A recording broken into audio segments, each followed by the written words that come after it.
Deus. Abra sua Bíblia, Gênesis capítulo 11, Gênesis capítulo 11, a partir do versículo 1, nós vamos ler a palavra de Deus. Eu quero começar lendo dois textos, este primeiro que está em Gênesis, depois quero ler Atos.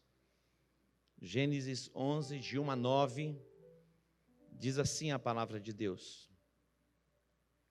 Ora, em toda a terra havia apenas uma linguagem e uma só maneira de falar. Sucedeu que, partindo eles do Oriente, deram com uma planície na terra de Sinear e habitaram ali. E disseram uns aos outros: vinde, façamos tijolos, queimemo-los bem. Os tijolos serviram-lhes de pedra e o betume de argamassa. Versículo 4. Disseram: vinde, edifiquemos para nós uma cidade e uma torre cujo tope chegue aos céus, e tornemos célebre o nosso nome. Para quê? Para que não sejamos espalhados por toda a terra. Para que não sejamos espalhados por toda a terra. Então desceu o Senhor para ver a cidade e a torre que os filhos dos homens edificavam. E o Senhor disse: eis que o povo é um, e todos têm a mesma linguagem. Isto é apenas o começo. Agora não haverá restrição para tudo o que intentam fazer. Vinde, desçamos e confundamos ali a sua linguagem, para que um não entenda a linguagem do outro. Assim o Senhor os dispersou, os espalhou dali pela superfície da terra, e cessaram de edificar a cidade. Por isso se chamou o seu nome Babel, porque ali confundiu o Senhor a linguagem de toda a terra, e dali os espalhou o Senhor sobre a face de toda a terra. Atos capítulo 2, Atos capítulo 1, versículo 14, depois nós vamos ler do capítulo 2. Atos capítulo 1, versículo 14. Atos 1, 14. Diz assim a palavra de Deus: todos estes perseveravam unanimemente em oração e súplicas. Todos estes perseveravam unanimemente em oração e súplicas com as suas mulheres e Maria, mãe de Jesus, e com seus irmãos. Agora o capítulo 2, versículo 1. Atos 2, a partir do versículo 1. Atos 2, a partir do versículo de número 1.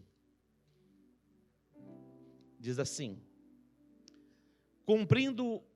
Cumprindo-se o dia de Pentecoste, estavam todos reunidos no mesmo lugar. Estavam todos reunidos no mesmo lugar. De repente veio do céu um som como de um vento impetuoso e encheu toda a casa onde estavam assentados. E viram línguas repartidas como que de fogo, as quais pousaram sobre cada um deles. Todos foram cheios do Espírito Santo e começaram a falar em outras línguas, conforme o Espírito Santo lhes concedia que falassem. Versículo 5 diz: e em Jerusalém estavam habitando judeus, homens religiosos de todas as nações que estão debaixo do céu. Correndo aquela voz, ajuntou-se uma multidão e estava confusa, porque cada um os ouvia falar na sua própria língua. Cada um os ouvia falar na sua própria língua. E todos pasmavam e se maravilhavam, perguntando uns aos outros: não são galileus todos esses homens que estão falando? Então como é que os ouvimos, cada um na nossa própria língua nativa? Pardos, medos, elamitas e os que habitam na Mesopotâmia, Judéia e Capadócia, Ponto e Ásia, Frígia, Panfilha, Egito e partes da Líbia, perto de Cirene, forasteiros, romanos, tanto judeus como prosélitos, cretenses, árabes, todos os temos ouvido em nossas próprias línguas falar das grandezas de Deus. Todos se maravilhavam e estavam perplexos, perguntando uns aos outros: que quer dizer isto? Olha que extraordinário. Esses dois textos que eu li, o primeiro no Gênesis, é o início de tudo, é a criação.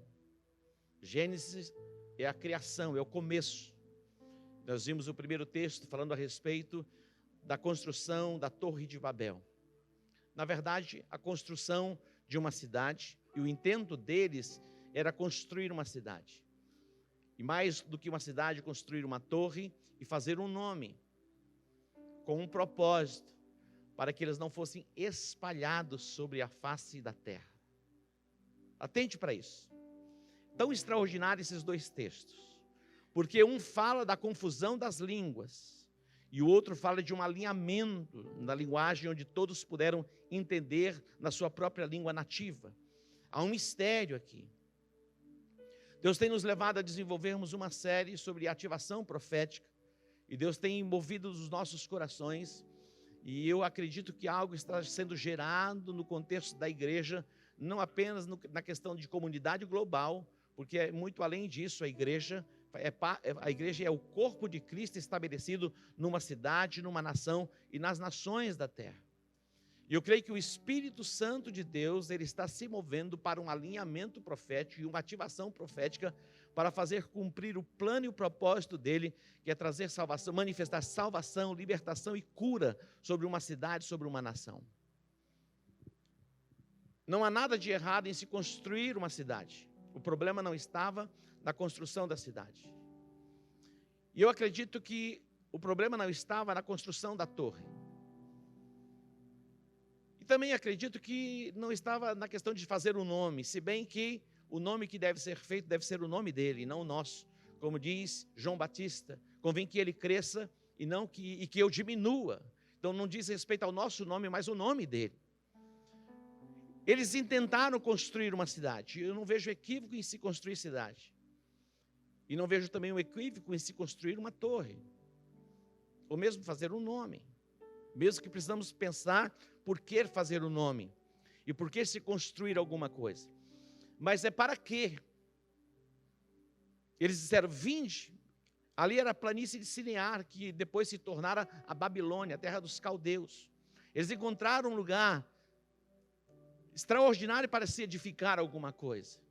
Mas o problema e a questão não está em se edificar, se construir alguma coisa, ou se ter alguma coisa, mas é para quê? E o propósito deles na construção da cidade, na edificação da torre, em fazer o nome, todo o propósito e motivação era para que eles não fossem espalhados sobre a face de toda a terra. Preste atenção. Dom Lynch uma vez disse neste altar: Deus sabe o que quer e Ele vai ter o que Ele quer. Deus sabe o que Ele quer, Deus fala o que Ele quer e Ele vai ter o que Ele quer. E que seja assim, na minha vida e na sua vida, porque o melhor não é aquilo que nós achamos que é aquilo que Ele estabeleceu que é. Não é o que nós pensamos que é o melhor é o que Ele estabeleceu para nós que é o melhor. Quando Deus fez o homem, Gênesis capítulo 1, versículo 26, o próprio Deus, Ele diz: façamos o homem conforme a nossa imagem e semelhança. Domine, fala de governo. Deus deu ao homem a autoridade sobre toda a terra. Diz o texto: façamos o homem a nossa imagem, conforme a nossa semelhança, domine ele sobre os peixes do mar, sobre as aves do céu, sobre os animais domésticos e sobre toda a terra, e sobre o réptil que se arrasta sobre a terra. Agora observe o versículo 28. Então Deus os abençoou e lhes disse, preste atenção no que o Senhor disse: frutificai e multiplicai-vos e enchei a terra, sujeitai-a, dominai sobre os peixes do mar, sobre as aves dos céus e sobre todos os animais que se arrastam sobre a terra. Enchei a terra. Este foi o propósito da criação. Para que eles estavam construindo a cidade? Para que eles estavam edificando uma torre? Para que eles queriam fazer um nome, ou ter um nome de destaque? Para que eles não fossem espalhados sobre a face de toda a terra. Eles estavam usando um princípio correto, que é o princípio da unidade. A Bíblia diz que em toda a terra havia uma só linguagem e uma maneira de falar. Olha que interessante. Em toda a terra. Isso quer dizer que eles se entendiam, eles se comunicavam bem. Estavam alinhados no propósito, que era a construção e a edificação. Mas o propósito estava errado. O propósito estava errado. Quando Deus olhou, Deus testificou e o próprio Deus disse: agora, por causa da unidade da linguagem, não haverá mais restrição. Tudo que eles intentarem fazer, eles farão. Eu quero dizer para você, aonde a unidade é estabelecida, se estabelece o plano perfeito de Deus. Quer seja na nossa vida, na nossa casa, no nosso lar, em termos de cidade, em termos de nação. O diabo, ele trabalha com a divisão. A Bíblia diz, e o próprio Jesus disse, que a casa dividida, ela não subsiste. Casa dividida não subsiste. Nós precisamos buscar esse discernimento, este entendimento, para que a unidade seja estabelecida, a começar a partir da nossa própria casa. A unidade deve começar na nossa própria casa. Como igreja, buscarmos desenvolver em nós este espírito de unidade para fazer cumprir todo o plano e propósito de Deus na nossa cidade e na nossa nação. Deus está se movendo na nossa nação. Essa semana eu estava conversando com alguns pastores, e um dos pastores disse assim: sabe qual é o maior problema? É que não há justiça. A injustiça opera, e é verdade. A corrupção se estabeleceu porque não há justiça, não há o quê? Punição, e as pessoas perderam o medo. A justiça foi corrompida, e por causa da injustiça se prevalece o quê? O espírito de corrupção. Mas nós estamos buscando, debaixo da direção do Espírito Santo, um alinhamento profético, e esse espírito maligno vai cair por terra. No Rio de Janeiro, essa semana, um pastor foi preso, um líder político, presidente de um partido. Ele que se explique, nós não estamos julgando ninguém, mas está preso. Doa em quem doer, aonde há injustiça, pela unidade do corpo de Cristo, a justiça vai ser estabelecida. Queridos, nós estamos profetizando, declarando: remova quem precisa ser removido, exponha quem tem que ser exposto, mas a justiça vai ser estabelecida na nossa nação. Isso começa por onde? Pelo espírito de unidade que é estabelecido dentro do nosso coração. Eu estou como pastor, sou pastor há 28 anos, e sempre estive muito ligado ao conselho de pastores, e dentro desta jornada, desta caminhada, há muita resistência para alinhamento profético, porque cada igreja ela tem a sua ênfase, a sua maneira de ser peculiar. Isso é saudável, mas eu acredito que quando Deus quer fazer algo em nível de cidade, de nação, não diz respeito apenas a uma igreja, mas ao corpo de Cristo que está na cidade, está na nação. Quando Deus quer fazer algo, Ele levanta alguém, e através de alguém, agrega mais alguém, e mais alguém, e mais alguém, gerando unidade para que o propósito seja estabelecido. Quando Deus olhou, Deus disse: agora não haverá mais restrição. Tudo que eles intentarem fazer, eles vão fazer. Por quê? Porque eles falam a mesma coisa. Eles têm a mesma disposição mental. E agora não haverá mais restrições. Aonde a unidade é estabelecida, caem por terra as restrições e as limitações. Você pode dar um aplauso ao Senhor? E a Bíblia diz que o próprio Deus veio e confundiu. E eles já não se entenderam mais. Olha, o próprio Deus veio e os confundiu, e eles já não se entenderam mais, para que aquele propósito, que era equivocado, não fosse estabelecido. Interessante, quando nós olhamos para Ananias e Safira, havia unidade entre os dois, concordância, mas com um propósito errado. O que aconteceu no final? Morreram. Ananias e Safira se uniram para mentir ao Espírito Santo. Vieram e mentiram aos apóstolos. Mas eles não estavam mentindo aos apóstolos. Eles estavam mentindo ao Espírito Santo. Havia concordância, havia unidade entre os dois. Para mentirem. E houve o quê? Morte. Nós não podemos nos tornar um com um propósito errado. Qual é o propósito de existirmos como igreja? Para que façamos um nome na cidade? Qual é o propósito de sermos igreja? É para que tenhamos simplesmente um prédio lindo, maravilhoso? É muito mais que isso, queridos. Na verdade, nem é isso. Isso é uma consequência. Mas isso não é um objetivo. Imagina, eu vou estabelecer uma igreja, eu vou fazer um nome, vou construir um prédio, e vou fazer disso um memorial em minha honra. Não faz sentido. Tudo tem que ser para o louvor e para a glória do nome do Senhor.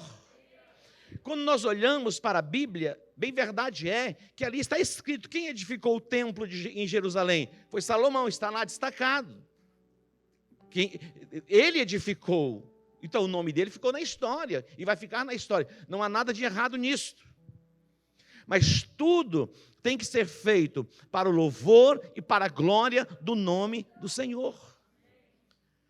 Você já viu aquelas pessoas que olham assim e vê alguém indo bem em alguma área e diz, olha, eu vou fazer igual. E ele começa a fazer alguma coisa e não vai bem? Alguém abre um negócio e a pessoa diz, olha, ele está indo bem no negócio, eu vou abrir um igual, vou abrir um melhor. E ele não vai bem, porque aquele não é o propósito para o qual ele foi chamado. Ele foi chamado para aquilo, aquele não é o propósito dele.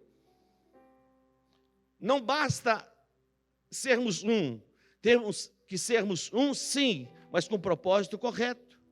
Qual é o propósito de sermos igreja? É glorificar, é exaltar, é bendizer o nome do Senhor, é estabelecer o seu reino, um reino de justiça, de paz e de alegria. Não tem por que continuarmos vivendo se não for para o louvor e para a glória do nome dEle. Este povo se uniu, se tornaram um. Na verdade, eles falavam a mesma linguagem. E o próprio Deus vem testificar a respeito disso. E há uma intervenção de Deus para que eles não se entendessem. Já não se entendiam mais. E eles não conseguiram prosseguir no intento da construção da cidade, da edificação da torre. E eles foram espalhados sobre toda a face da terra. Aí vem Atos, capítulo 1, versículo 14. Quando, no livro de Atos, no capítulo 1, o próprio Jesus orienta os discípulos para que eles permanecessem em Jerusalém. Foi uma ordenança de Jesus, permaneçam em Jerusalém, até que do alto vocês sejam revestidos de poder. Permaneçam em Jerusalém. Cerca de 120 pessoas permaneceram em Jerusalém. Preste atenção. Deus não precisa de uma multidão para que Ele possa fazer. Basta que alguns poucos estejam alinhados no propósito, naquilo que foi ordenado, para que algo grande aconteça. Milhares de pessoas tinham ouvido Jesus. Quando Jesus foi aos céus, cerca de 500 pessoas o viram subir. Muitas outras pessoas ouviram a orientação de Jesus para permanecerem em Jerusalém. Mas cerca de 120 pessoas, e eles permaneceram unanimemente, eles perseveravam unanimemente, isto é, alinhados, com o coração voltado, esperando o quê? O derramar do Espírito Santo de Deus. De repente, veio um som como de um vento impetuoso, e encheu a casa. Línguas repartidas como que de fogo. E eles começaram a orar em outras línguas. Em Jerusalém, ali haviam pessoas de tantas nações. Eu fiz questão de ler o texto para que você percebesse quantas nações. Da Ásia, da Mesopotâmia, os romanos e tantos outros, do Egito. Todas essas pessoas, elas falavam as suas línguas. E de repente, eles começaram a ouvir aquelas pessoas orando em outras línguas, falando nas suas línguas nativas. Houve um alinhamento, todos ouviam a mesma coisa. E houve que um alinhamento e veio o quê? O impacto sobre Jerusalém. Eu acredito que o impacto está chegando sobre a nossa cidade, sobre o nosso estado e sobre a nossa nação. Quantos acreditam? Dê um aplauso ao Senhor. Diga, eu creio. Diga, eu creio, eu creio. Deus está se movendo por um alinhamento profético para fazer cumprir o seu plano e o seu propósito nas nossas vidas. Nos dias de Gideão, a Bíblia diz que os midianitas, eles oprimiam o povo de Deus. Imagina isso. Por que eles oprimiram? Porque o povo de Deus transgrediu, pecou, e veio um tempo de opressão. Por 7 anos, os midianitas, quando Israel colhia, eles se apresentavam e levavam o fruto da colheita. Por 7 anos, Israel plantava, e quando chegava o tempo da colheita, o inimigo se apresentava. E entrava no território e saqueava. Por 7 anos. E Deus vai levantar Gideão. Deus vai chamar Gideão. Sempre Deus vai levantar alguém. E vai agregar pessoas. Gideão então faz uma convocação. Sabe quantas pessoas se apresentaram? 32 mil homens se apresentaram. 32 mil homens se apresentaram para a guerra. O Senhor olhou e disse, é homem demais, é gente demais. Faz o seguinte, proclama e diz para que os medrosos e os tímidos saiam. Só uma palavra. Falou, olha, os medrosos e os tímidos, o Senhor está dizendo para que apartemos. 20 mil pessoas abriram mão. Sobraram 12 mil. O Senhor disse, ainda é gente demais. Aí Deus deu a estratégia para que fossem separados os valentes. Quantos? 300. O Senhor disse a Gideão, olha, separa em grupos de 100. Tome cântaros na mão. E eles separaram em grupos. E Gideão diz assim, olhem para mim. Olhem para mim. E como eu fizer, quando eu tocar a trombeta, todos nós vamos tocar, e vocês vão ouvir, e vocês vão tocar. Olha isso. Fala o quê? De alinhamento. Eu sei que eu não posso fazer, mas o Espírito de Deus, Ele pode fazer este alinhamento. Em meio a uma multidão, Jesus disse, se 2 entrarem em concordância, vai se estabelecer. 2 entrando em concordância, vai se estabelecer. Gideão simplesmente disse, olhem para mim, e quando nós tocarmos a trombeta, o meu grupo 100, vocês vão repetir. Façam a mesma coisa. Falem a mesma coisa. Este é um tempo para fazermos esta declaração profética, declarando saúde e integridade sobre o nosso território, sobre a nossa nação. Na verdade, que Deus já está se movendo na nação brasileira.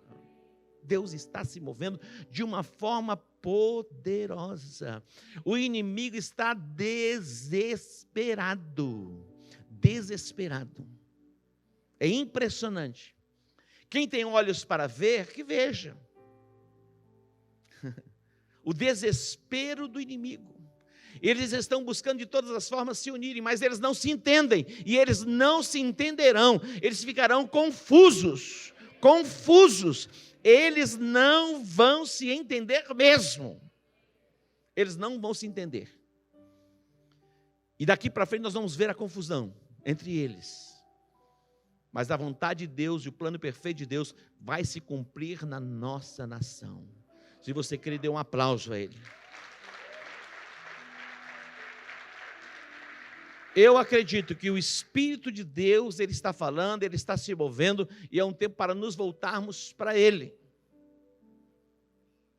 O Espírito de Deus está trazendo o alinhamento profético e a ativação profética para fazer cumprir o seu plano e o seu propósito, em Campo Grande, no Mato Grosso do Sul e no Brasil. E eu quero profetizar e declarar que aquele que começou a fazer a boa obra, Ele vai completar. Nenhuma arma forjada contra a minha vida e contra a sua vida vai prosperar. Fiel é aquele que fez a promessa. Fiel é aquele que fez a promessa. Ele é fiel. Jesus disse: vocês vão pisar serpentes e escorpiões e toda a força do inimigo, e nenhum mal te sucederá. Alguém pode dizer assim: apóstolo, não mexe com isso não, deixa isso para lá, está tão bem. Nós iremos avançar nesse desígnio profético. Se você crê, dê um aplauso a ele. Mais forte um pouquinho esse aplauso para Jesus.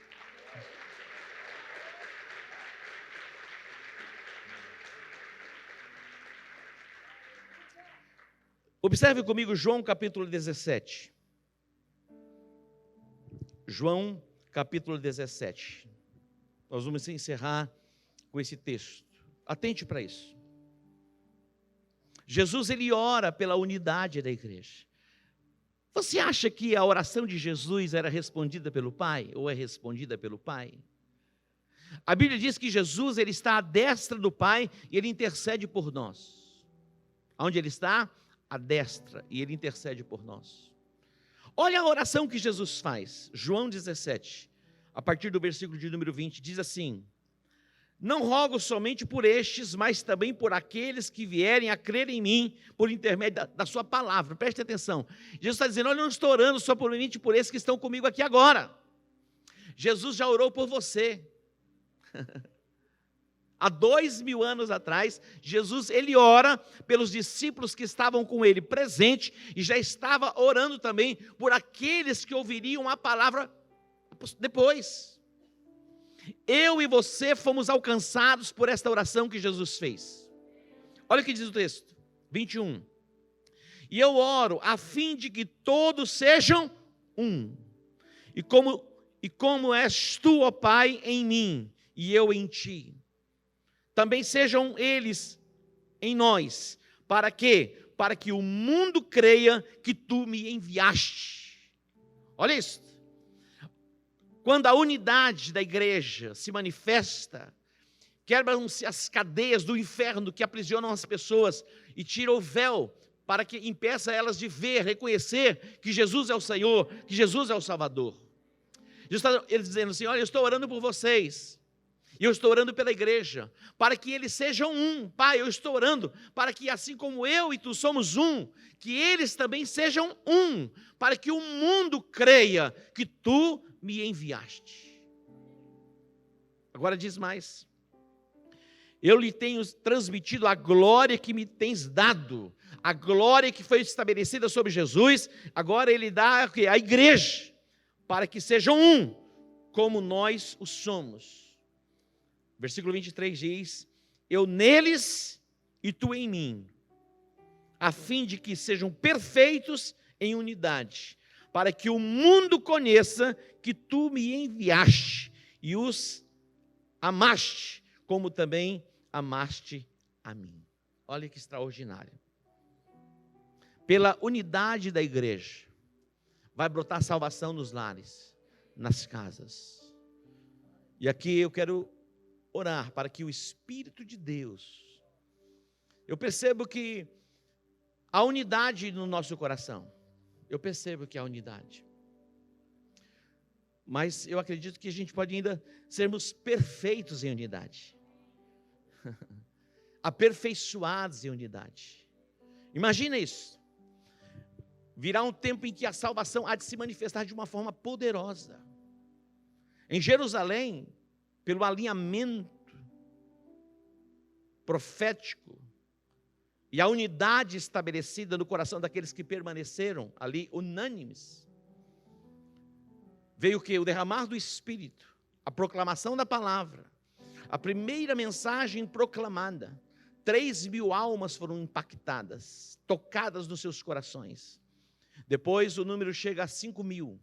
Depois já não se fala mais em números, se fala em multidões. E é assim que eu estou vendo uma multidão de pessoas salvas para o louvor e para a glória do nome do nosso Deus. Eu estava hoje falando no almoço com o pastor Aldo, com a apóstola Marisa e a Rebeca, que saudade de batizar as pessoas. Muitas pessoas querendo ser batizadas e nós estamos restringidos, e por um tempo, mas eu creio que ainda este ano, no nome de Jesus, vamos poder celebrar o batismo, que é uma ordenança de Jesus Cristo, onde centenas e centenas de pessoas serão batizadas. Você crê? Isto vem em resposta à unidade. Nós estamos proclamando as células, que são dezenas e dezenas e centenas de células, os nossos pastores e os nossos líderes alinhados profeticamente, em unidade, na proclamação da palavra, trazendo salvação, trazendo libertação, trazendo cura. Este espírito maligno de injustiça sendo vencido na nossa nação e prevalecendo o senso de justiça. Por que as pessoas transgridem? Por quê? Porque não há justiça. A justiça está falhando. E pela injustiça, o mal prevalece.